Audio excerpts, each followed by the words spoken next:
Party శ్రీరాముని ఆలయంకి కూతవేడు దూరంలో కరకట్ట పైన చెత్త పోస్తూ ఉన్నారు. ఈ చెత్త పోయడం సరైనది కాదు. ఇది చాలా ఇబ్బందికరంగా ఉంది. ఆ చెత్త పోసి తగలబెట్టడం వల్ల ఆ పొగ, ఆ దుర్వాసనతో ఈ ప్రాంతంలో ఉన్న ప్రజలు అలాగే రామాలయానికి వస్తున్న భక్తులు తీవ్ర ఇబ్బందులు ఎదుర్కొంటున్నారు అని చెప్పేసి గత అనేక సంవత్సరాలుగా సిపిఎం పార్టీ ఈ ప్రజల తరపున పోరాడుతూ ఉంది. సిపిఎం పార్టీ పోరాట ఫలితంగా గతంలో మన సుందరయ్య కాలనీ దగ్గర డంపింగ్ యార్డు ప్రారంభించారు. కానీ ఆ డంపింగ్ యార్డుకి ప్రారంభించిన అక్కడ చెత్త పోయకుండా తీసుకొచ్చి మళ్ళీ ఇక్కడే పోయటం వల్ల ప్రధానంగా ఈ ప్రాంతంలో నివాసం ఉంటున్నటువంటి రామాలయం సప్త దిగువ ప్రాంత ప్రజలు కానివ్వండి, అలాగే ముదిరాజ్ బజార్ ప్రజలు కానివ్వండి, సుభాష్ నగర్ కాలనీ ప్రజలు కానివ్వండి, సుమారు వేల మంది ప్రజలు చాలా తీవ్రమైనటువంటి అస్వస్థతలకు గురవుతూ ఉన్నారు.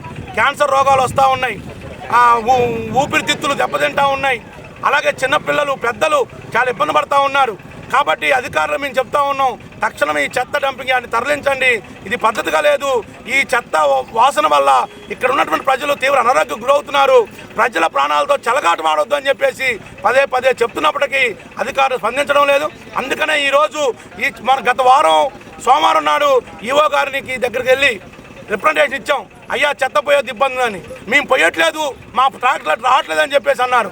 అందుకనే ఇవాళ సిపిఎం పార్టీగా ప్రజలను సమీకరించి ఇవాళ ఈ చెత్త పోసేటువంటి ట్రాక్టర్ని, గ్రామ పంచాయతీ ట్రాక్టర్లు అన్నీ ఆపి ఆందోళన చేస్తూ ఉన్నాం.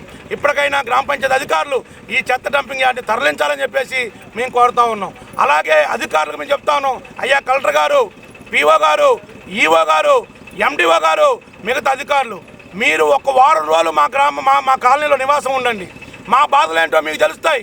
ఈ చెత్త వాసన వల్ల, ఈ పొగ వల్ల మేము ఎంత ఇబ్బంది పడుతున్నామో మీకు అర్థమవుద్ది. రండి, నివాసం ఉండండి అని చెప్పేసి ఇవాళ మేము ప్రజల తరపున కోరుతూ ఉన్నాం. అందుకోసం ఇది తక్షణం ఇక్కడ ఉన్నటువంటి చెత్త డంపింగ్ యార్డ్ని తరలించాలి, ఈ యొక్క పుణ్యక్షేత్రం యొక్క పద్ధతిని కాపాడాలని చెప్పేసి సిపిఎం పార్టీగా మేము విజ్ఞప్తి చేస్తూ ఉన్నాం. ప్రభుత్వ అధికారులందరికీ మా విన్నపం, ఇక్కడున్న ప్రజలందరికీ వృద్ధులు, సంటి పిల్లలతోటి ఇబ్బంది పడుతున్నాం ఈ పొగ గురించి. కాబట్టి మీరందరూ చర్య తీసుకొని మమ్మల్ని కాపాడతారో లేదా మా రుద్రభూమికి మమ్మల్ని అప్పచెప్తారో, మీ చర్య తీసుకుంటారో, ఏం చేస్తారో ఈ అంతా మీకే వదిలేస్తున్నాం. కాబట్టి మమ్మల్ని గమనించి మమ్మల్ని కాపాడమని కోరుకుంటూ సెలవు తీసుకుంటాం. ఈరోజు కరకట్ట డంపింగ్ యార్డు పక్కన ఉన్నటువంటి కాలనీ వాసులు అందరం కూడా ఈ డంపింగ్ యార్డు వచ్చి నిరసన తెలపడం అనేది జరుగుతూ ఉంది. ఈ కరకట్ట మీద ఏర్పాటు చేసిన డంపింగ్ యార్డుని ఊరి చివరికి మార్చాలని అనేక సంవత్సరాలుగా మేము పోరాటాలు చేస్తూ ఉన్నాం. గత 4 సంవత్సరాల క్రితం కూడా సిపిఎం పార్టీ ఆధ్వర్యంలో ఇక్కడ మేము ధర్నా చేస్తూ ఉంటే స్పెషల్ ఆఫీసర్గా ఉన్నటువంటి అధికారులు ఇక్కడికి వచ్చి డంపింగ్ యార్డుని ఊరి చివరికి మారుస్తామని హామీ ఇవ్వడం అనేది జరిగింది. హామీ ఇచ్చినట్టుగానే ప్రభుత్వం కూడా చర్యలు తీసుకొని డంపింగ్ యార్డ్ని సుందరనగర్ కాలనీకి మార్చడం అనేది జరిగింది. డంపింగ్ యార్డుని ఊరి చివరికి మార్చినప్పటికీ కూడా గ్రామ పంచాయతీ అధికారులు నిర్లక్ష్యంగా 20 వార్డుల నుంచి తీసుకొచ్చిన చెత్తను మొత్తం కూడా పట్టుకొచ్చి ఈ ముదిరాజ్ బజార్ కరకట్ట పక్కన పోస్తూ ఉన్నారు. ఆ పోసిన చెత్త తగలబడి ఆ పొగ, ఆ దుర్వాసన ఈ కాలనీ వాసులు అందరికి కూడా చాలా ఇబ్బందిగా మారింది. ఆ రామాలయం, అమ్మసత్రం area, Mudiraj Bazar, Tatagudi centre, Subhash Nagar colony మొత్తం కూడా ఈ పొగ వ్యాపించి ప్రజలు రోగాల బారిన పడతా ఉన్నారు. ఊపిరితిత్తు వ్యాధులు వస్తూ ఉన్నాయి, క్యాన్సర్ వ్యాధులు వస్తూ ఉన్నాయి, చిన్నపిల్లలు జబ్బును పడుతూ ఉన్నారు.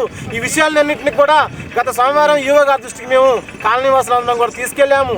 ఈవో గారేమో మా ట్రాక్టర్లు కానీ ఆటోలు కానీ కరకట్ట మీద చెత్త డంపింగ్ యార్డుకి రావడం లేదు, అక్కడ పోయటం లేదు.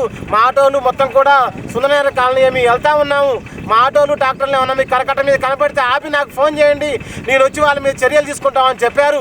ఇదిగో మా వెనక గ్రామ పంచాయతీ అధికారులు పంపించినటువంటి ట్రాక్టర్లు, ఆటోలు ఇక్కడే ఉన్నాయి. చెత్త వాళ్ళు ఇక్కడే పోస్తూ ఉన్నారు. వాళ్ళ మీద ఏం చర్యలు తీసుకుంటారో, ఏం ఫైన్లు వేస్తారో మీరు వేయండి. రేపటి నుంచి ఇక్కడ చెత్త పోయడానికి వీల్లేదు. రేపటి నుంచి మళ్ళీ ఇక్కడ చెత్త పోస్తే ఈ 5 కాలనీల నుంచి ప్రజలు మొత్తం కూడా ఈ కరకట్ట మీద సాయిబాబా గుడి దగ్గర, రామాలయం దగ్గర వెహికల్స్ మొత్తం ఆపి స్తంభింపజేసి ఇక్కడ ఆందోళన చేస్తామని చెప్పేసి మేము తెలియజేస్తా ఉన్నాం. డంపింగ్ యార్డ్ని వెంటనే ఊరి చివరికి మార్చాలి, చెత్తని ఇక్కడ కరకట్ట మీద పోయకుండా అధికారులు చర్యలు తీసుకోవాలని చెప్పేసి ఈఓ గారిని, ఎండిఓ గారిని, స్పెషల్ ఆఫీసర్ గారిని, అలాగే కలెక్టర్ గారిని కోరుతా ఉన్నాం.